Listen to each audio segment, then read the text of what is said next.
할렐루야, 할렐루야. 지난 한 주간도 평안하셨습니까? 지난 한 주 참 날씨가 따뜻했습니다. 지난주 수능 시험이 있었는데 저도 수험생을 둔 아빠라 추워지면 어떻게 하지 걱정을 했는데 너무너무나도 따뜻한 그런 한 주였습니다. 자, 이제 따뜻한 게 있으면 또 추운 게 있어야죠. 이번 주 날씨 예보를 보니까 이번 주는 정말 겨울을 느낄 수 있을 정도로 추워진다라고 합니다. 자, 그러니 무엇보다도 건강 잃어버리지 않도록 잘 관리하시기를 주님의 이름으로 부탁드립니다. 괜히 멋낸다고 얇게 입지 마십시오. 든든하게 입으시고 목도 잘 감싸시고, 우리가 건강해야 예배드릴 수 있는 것 아닙니까? 아멘. 건강해야 교회 안에서도 열심히 봉사할 수 있는 것 아니겠습니까? 그러니 이번 한 주간도 건강 잃어버리지 마시고 우리 육의 건강뿐만 아니라 마음의 건강까지도 잃어버리지 않는 여러분들 되시길 바랍니다.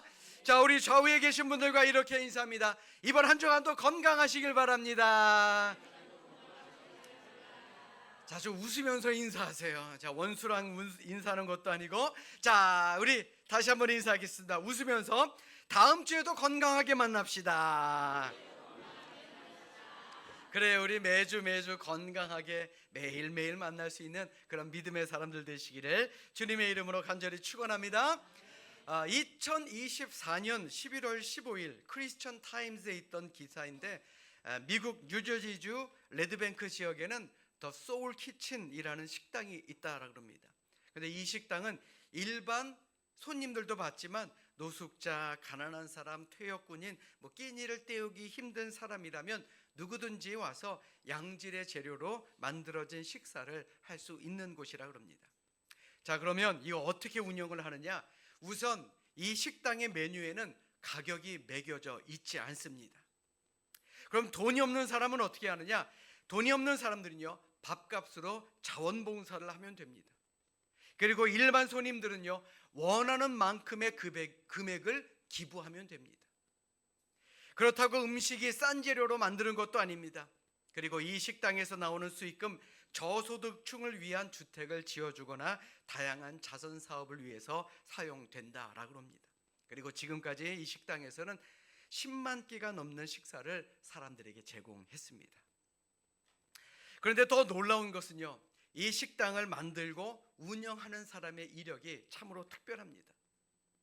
저도 어릴 적부터 잘 알고 있었고 많은 인기를 누렸던 사람입니다. 지금도 열심히 활동하고 있죠. 자, 바로 미국 락그룹 본조비의 리더 존 본조비 가운데 있는 사람입니다. 1980년대부터 90년대까지 정말 많은 히트곡을 낸 그룹인데, 이 존 본조비라는 사람이 기부와 봉사에 관심이 많았습니다.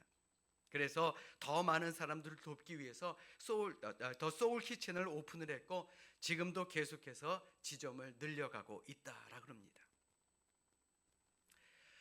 연예인에 대한 비난이, 이제 자막 좀 꺼주세요. 언제까지 보여주려고 그러세요? 자, 연예인에 대한 비난이 큰 시대에 우리에게 정말 많은 것을 시사하게 만드는 그런 기사가 아니었나라고 생각을 합니다.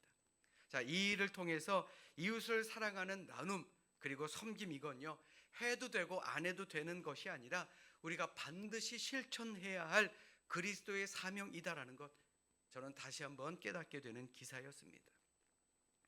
하나님께서는 오늘을 사는 우리에게도 말씀을 통해서 더 많은 하나님의 뜻을 깨달으라고 우리를 이 예배 자리로 불러주셨습니다. 저는 이것이 하나님의 은혜다라고 생각합니다. 아멘. 그러니 우리의 감사하는 마음으로 우리 성경을 높이 들고요, 우리의 믿음을 고백하도록 하겠습니다. 자, 우리 성경을 높이 드십니다. 저는 예수 믿어 구원받았습니다. 저는 예수 믿어 하나님 자녀 되었습니다. 저는 예수 믿어 천국 백성 되었습니다. 하나님께서 선물로 주신 오늘 하나님 말씀으로 가르침을 받습니다. 눈을 열어 죄의 법 안에 있는 놀라운 진리를 보고 깨닫게 하소서. 아멘으로 순종하여 하나님께 영광 돌리는 삶이 되게 하소서. 아멘. 그럼 복된 삶을 살아가시기를 주님의 이름으로 축원합니다. 오늘 우리가 함께 읽은 본문의 말씀은 이제 이집트의 총리가 된 요셉의 초청을 받아서 이 야곱이 온 가족을 이끌고 이제 이집트로 가게 되죠. 그리고 이집트의 왕 바로를 만나는 장면입니다. 우리가 파라오라고 잘 알고 있는 이 바로 왕은요, 자기 나라의 총리가 된 요셉의 아버지를 비롯한 그 모든 가족들에게 고센 땅을 주고 그곳에서 살도록 편의를 제공했습니다. 그래서 야곱이 집안의 어른으로서 이 바로에게 인사를 하러 갔는데, 특이하게도 바로 왕이 야곱에게 나이를 묻는 것입니다. 자, 동서양을 합쳐서요, 나이에 대해서 관심이 많은 나라가 그리 많지 않다 그럽니다. 자, 그런데 참 특이하게도 우리나라 사람들은 낯선 사람을 만나면 뭐부터 물어보죠? 너 몇 살이야? 혹은 무슨 띠세요? 더 나아가서요, 혈액형이 뭐지요? 그게 뭐가 그렇게 궁금해요. 자, 또 요즘에는 MBTI가 뭐냐고 묻는 분들도 많더라고요. 자, 더 재미있는 것은 나이를 알고 나서 이 사람과 동갑이면요, 뭘 알아야 됩니까? 생일을 알아야죠. 그래야 위아래를 정하고 그래야 마음이 편해진다라는 겁니다. 참 우리나라 사람들 특별하죠. 자, 오늘 본문에도 야곱이 이집트를 갔을 때 바로 왕 역시 우리나라 사람들처럼 나이에 관심이 많았나 봅니다. 그래서 바로가 야곱에게 나이를 묻습니다. 자, 그러자 야곱이 이렇게 대답을 합니다. 오늘 본문 8절의 말씀 보십시오. 내 나그네 길의 세월이 130년이니이다. 내 나이가 얼마 못 되니 우리 조상의 나그네 길의 연조에 미치지 못하나 험악한 세월을 보내었나이다. 야곱은 자기가 살아온 세월이 130년인데 이게 얼마 안 되는 시간이다 라고 말하고 있습니다. 돌아보니 짧은 시간이었다라는 겁니다. 여러분 한번 생각해 보십시오. 지나간 세월이 너무나도 짧게 느껴지지 않습니까? 돌아보고 나면 눈 깜빡할 사이에 지나간 것이 우리의 과거입니다. 그런데 중요한 것은 그 다음 말입니다. 130년의 자기 인생을 뭐라고 표현했느냐? 바로 나그네 길이라고 표현을 한 것입니다. 나그네처럼 살았다라는 겁니다. 나그네가 누구입니까? 나그네는 한 곳에 눌러 사는 사람이 아닙니다. 성경을 봐도 야곱은 평생 옮겨 다니며 천막을 치고 살았던 유목민이었습니다. 이를 베두인이라고 하는데 야곱뿐만 아니라 야곱의 아버지 이삭, 야곱의 할아버지 아브라함도 마찬가지였습니다. 양떼를 몰고 가다가요, 풀이 있는 곳을 발견하면 천막을 칩니다. 그리고 그곳에서 양들이 풀을 뜯게 만듭니다. 풀을 다 먹으면 어떻게 하느냐? 다시 천막을 걷어서 떠나서 다른 풀밭을 찾아 다니는 것이 바로 유목민의 삶이었습니다. 자, 그렇다면 야곱이 왜 자신의 인생을 나그네라고 말했겠습니까? 나그네는 언제 떠나야 할지 모르는 생활을 하는 사람이기 때문에 그렇습니다. 나그네는 어디에 눌러앉아 정착을 하는 사람이 아니기 때문에 그렇습니다. 야곱이 지난 삶을 생각해 보니까 정말 내가 나그네처럼 살았구나 라고 표현을 한 것이죠. 자, 그런데 성경에서는 예수 믿는 우리들도 이 땅 위에서 나그네의 길을 걷는 사람이다 라고 말합니다. 한마디로 우리는 믿음의 조상들이 먼저 가 있는 그곳, 바로 하나님 나라, 바로 천국을 향해 가는 나그네 여행객이라는 말입니다. 그렇다면 우리가 어떻게 살아가야 합니까? 여행을 가보신 분들 잘 아시겠지만 여행객은요, 여행객처럼 다녀야 합니다. 여행객은 여행할 때 여행 수칙을 따라야 하고요, 그래야 안전하고 의미 있는 재미있는 여행을 할 수 있는 것 아니겠습니까? 성경은 이런 우리를 이 세상을 여행하는 사람, 즉 천국을 향해 나아가는 나그네와 같은 사람이다 라고 우리를 말하고 있습니다. 그리고 우리가 이 땅 위에서 어떻게 살아야 하는지 삶의 수칙을 말씀하고 있습니다. 베드로전서 1장 17절의 말씀에 보시면 외모로 보시지 않고 각 사람의 행위대로 심판하시는 이를 너희가 아버지라 부른즉 너희가 나그네로 있을 때를 두려움으로 지내라. 또 베드로전서 2장 11절에는 뭐라고 말씀합니까? 사랑하는 자들아, 거류민과 나그네 같은 너희를 권하노니 영혼을 거슬러 싸우는 육체의 정욕을 제어하라 라고 말씀하고 있습니다. 베드로가 말하는 것이 무엇입니까? 오늘을 사는 우리에게 우리가 이 땅을 나그네처럼 살다가 떠난다라 그래서 이 땅 위에서 본능대로 욕심대로 내 마음대로 살면 안 된다라는 것입니다. 우리가 본향인 천국을 향해 가는 여행객이기 때문에 심판하시는 하나님을 바라보며 우리는 두려워하는 마음으로 조심스럽게 이 땅 위에서의 삶을 살아가야 한다라는 겁니다. 간혹 치안이 불안한 나라에 여행을 가게 되면 여행객은 여지없이 범죄의 대상이 되곤 합니다. 자, 그래서 외출할 때 현금이나 여권 잘 관리해야 되죠. 또 밤이나 인적이 드문 거리에는 나가지 않는 것이 좋다라는 것 아마 여러분들 다 잘 알고 계실 것입니다. 제가 예전에 지금의 튀르키예, 즉 터키의 성지순례를 간 적이 있는데 저녁 때가 되자 가이드분께서 우리 성지순례 팀들을 다 모아두시고 이런 말씀을 하시는 겁니다. 얼마 전 관광객이 저녁 때 무단으로 나갔다가 돌아오시지 못했습니다 라고요. 정말 진짜인지 거짓말인지는 그때 잘 몰랐습니다. 살짝 겁이 나기는 했지만 그럼에도 저와 제 아내는 저녁 때 나가서 화려한 터키의 도시를 보고 왔습니다. 아무한테 이야기하지 않고 말입니다. 그런데 저희만 나간 건 아닌 것 같더라고요. 자기 생각에 괜찮으리라 생각되는 것이 있어도 가이드가 하지 말라고 하는 것은 하지 않는 것이 안전한 여행의 자세가 아니겠느냐라는 겁니다. 자, 그런데 이는 오늘을 사는 우리도 마찬가지입니다. 우리가 구원받은 천국 백성이라면, 우리가 천국을 향해 나아가는 나그네라면, 우리가 이 땅 위에 살아갈 때에 내가 하고 싶은 대로, 내 본능대로, 내가 원하는 대로 살아서는 안 된다는 겁니다. 우리의 삶의 가이드신 하나님의 뜻대로, 하나님의 말씀대로, 하나님이 원하시는 대로 살아가는 것, 그것이 가장 완벽하고 안전한 삶의 모습이 아니겠느냐라는 것입니다. 우리 스스로에게 한번 물어봅시다. 여러분들 하나님 말씀대로 살아가십니까?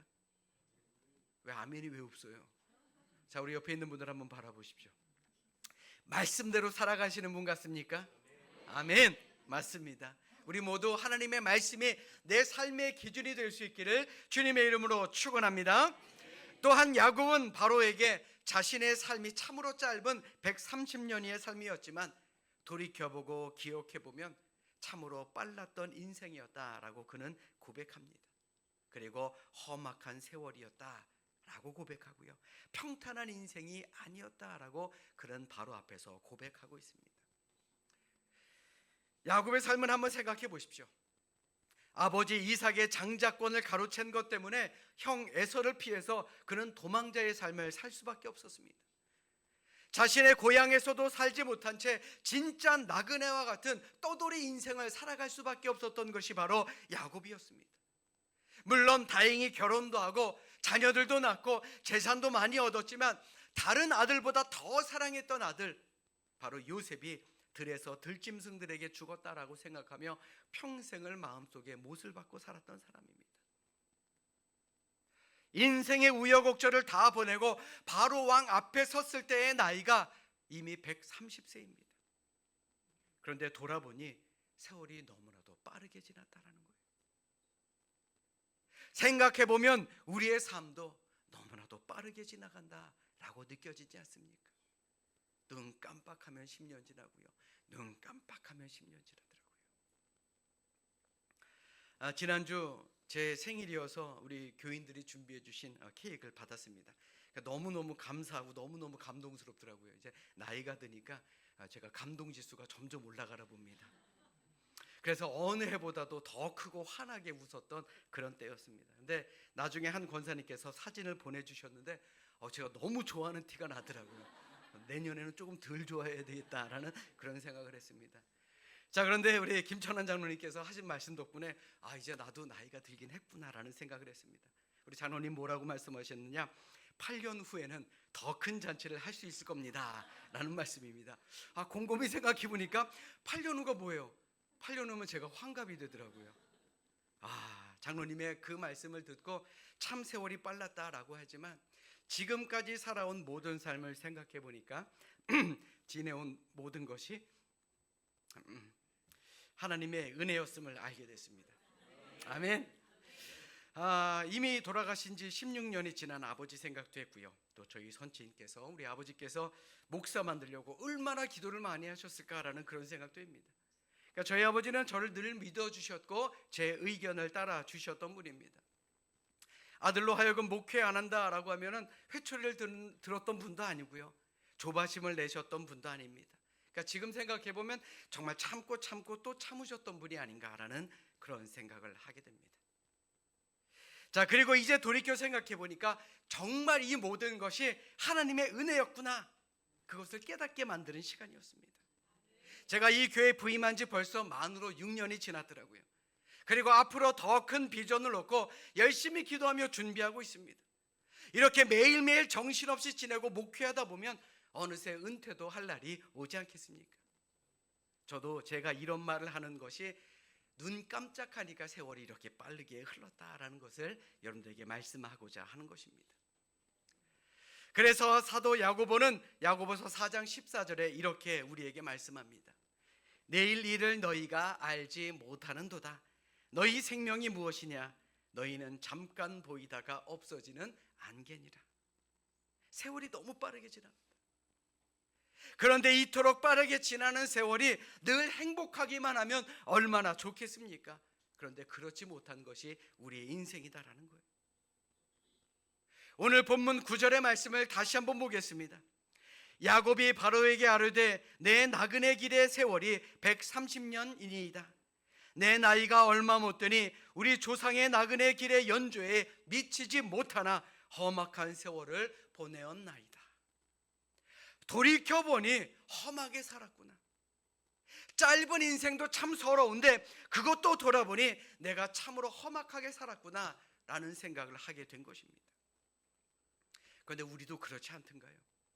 지내놓고 나니 모든 것이 은혜였구나 라고 생각하는 것이지, 우리도 살아온 모든 삶이 험악한 세월 아니었던가요? 우리가 70년을 살든 80년을 살든 야곱처럼 130년을 살든 우리는 언젠가는 이 땅을 떠날 날이 옵니다. 너무너무나도 짧은 세월을 지나가고 있습니다. 그렇기 때문에 우리는 이 짧은 세상을 살며 하나님께서 우리를 이 땅에 보내주신 그 뜻을 이루며 살아가야 하는 것입니다. 그리고 그것이 하나님 앞에서 부끄러움이 없는 삶이다라는 것을 다시 한번 기억하시기를 주님의 이름으로 간절히 축원합니다. 자, 우리 따라서 합니다. 인생이 너무나도 짧습니다. 자, 다시 한번 따라서 합니다. 하나님의 뜻을 이루며 삽시다.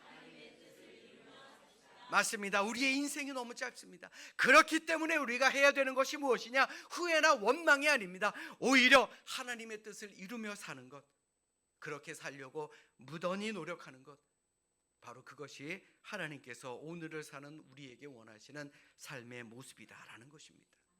아멘. 요한복음 6장 29절에서 예수님이 뭐라 말씀하십니까? 예수께서 대답하여 이르시되 하나님께서 보내신 이를 믿는 것이 하나님의 일이니라 하시니, 우리가 예수님을 믿는 일, 즉 하나님의 일에 소홀함이 없어야 한다라는 겁니다. 왜냐하면 우리가 갈 본향은 이 세상에서 사는 동안 우리가 행한 대로 받는 그런 곳이기 때문에 그렇습니다. 여러분들 잘 들으십시오. 우리는 구원받은 백성입니다. 아멘. 이미 우리는 천국을 소유한 사람들입니다. 우리가 잘나서도 아니고요, 선물로 우리는 구원을 받은 사람들입니다. 자, 그런데 이 땅 위에서 우리가 천국에서 우리가 행한 대로 상급을 받는다라는 것, 이것은 너무나도 당연한 일이고 우리가 잘 알고 있는 그런 이야기다라는 겁니다. 천국에서 큰 상급을 받기를 원하십니까? 그러면 이 땅에서 최선을 다하십시오. 천국에서 정말 하나님께 잘했다 칭찬받기를 원하십니까? 그렇다면 이 땅에서 하나님의 뜻을 이루는 것, 그것이 하나님께서 오늘을 사는 우리에게 원하시는 삶의 모습이다라는 겁니다. 요한계시록 22장 12절에 사도 요한은 보라, 내가 속히 오리니 내가 갚아줄 상이 내게 있어 각 사람에게 그가 행한 대로 갚아주리라 라고 말씀하고 있습니다. 그러므로 나그네 인생을 마치고 우리가 본향에 들어갈 때에 잘했다 칭찬받고 천국 잔치에 참여할 수 있는, 즐겁게 참여할 수 있는 우리 기쁨의 주인공들이 될 수 있기를 주님의 이름으로 간절히 축원합니다. 아멘. 자, 물론 나그네 길이 편안한 길은 아닙니다. 힘들고 어렵습니다. 그래서 세상 사람들의 눈에는 예수 믿는 우리가 한심해 보일 때도 있습니다. 주일 예배 드려야 합니다. 찬양대 봉사해야 됩니다. 교사로서 수고해야 됩니다. 여러 가지 교회 일에 봉사해야 됩니다. 그래서 주일날 놀러가지 못합니다 라고 말하면요, 한심스럽게 보는 그런 이웃과 친척, 우리의 친구들도 얼마든지 있습니다. 우리의 섬김, 우리의 헌신, 우리가 받는 고난 같은 것 사람들이 이해하지 못할 때도 많습니다. 그러나 예수 믿는 우리에게는 천국이 있습니다. 아멘. 약속된 나라가 있습니다. 예수 믿는 우리에게는 새 하늘과 새 땅이 보장되어 있으니 이 땅의 것을 잃어버린다라고 해도 아깝지 않다라는 결단이 우리 모두에게 있어야 할 줄로 믿습니다. 아멘. 여러분들 생각해 보십시오. 우리가 이 땅에 살면서 얻은 것, 우리가 이 땅에 살며 소유한 것, 내가 살아가고 있는 집, 튼튼하고 안전한 것 같지만 천만의 말씀입니다. 여러분들이 안전하다고 믿는 것이 무엇입니까? 들어놓은 보험입니까? 여러분들이 살고 있는 집입니까? 여러분들이 가지고 있는 금은 보화입니까? 은행에 저축해둔 돈입니까? 그것이 완전하고 영원할 것 같습니까? 결코 그렇지가 않다라는 겁니다. 헨리 포드라는 미국의 자동차 왕이 있습니다. 그리고 그의 이름을 딴 포드 자동차는 지금도 생산하고 있죠. 이 포드라는 사람이 자동차를 만들어서 돈을 정말 많이 벌었습니다. 그리고 그가 살던 대저택은 당시의 최고의 기술로 지어진 집이었습니다.